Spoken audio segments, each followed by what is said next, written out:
हनुमान बेनीवाल ने तेजा 10वीं पर अपना संबोधन देते हुए जाट समाज के युवाओं को आह्वान किया कि आप सुधर जाओ और आप आगे बढ़ने का संकल्प करो।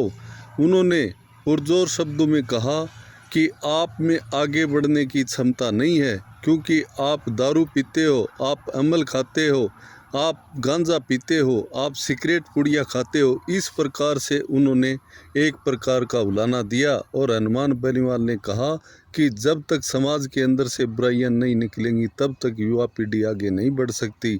उन्होंने कहा कि कोई भी सच्चाई का सामना करने के लिए, यानी सच्चाई को उगलवाने के लिए बहुत कटु सत्य बोलना पड़ता है और संघर्ष करना पड़ता है। इस प्रकार से उन्होंने कहा कि यदि मैं आपके लिए संघर्ष नहीं करूँगा तो आप 50 साल पीछे चले जाओगे। उन्होंने जगदीप धनखड़ का उदाहरण देते हुए कहा कि जगदीप धनखड़ भी अन्याय के सामने झुक गए, वो भी बोल नहीं सके, उनको प्रताड़ित किया गया।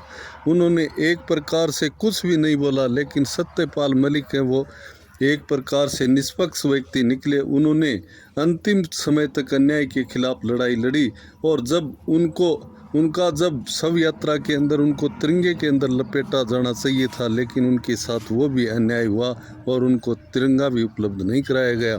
इस प्रकार से हनुमान बेनीवाल ने कहा कि अपने अधिकारों के लिए और अपने समाज के लिए अपने हक अधिकार की लड़ाई लड़नी पड़ेगी, तभी हमें न्याय मिलेगा। उन्होंने एसआई भर्ती पर कहा कि जब रिश्वतखोर आगे आ रहे हैं तो उनको निष्पक्ष तरीके से, यानी जो अच्छी तरीके से जो परीक्षा पास कर रहे थे वो बच्चे निकल नहीं पाए और जो रिश्वतखोरी करके आगे बढ़ रहे थे वो एसआई भर्ती के अंदर सेलेक्ट हो गए। इसलिए एसआई भर्ती को रद्द कराना भी हमारा धर्म था।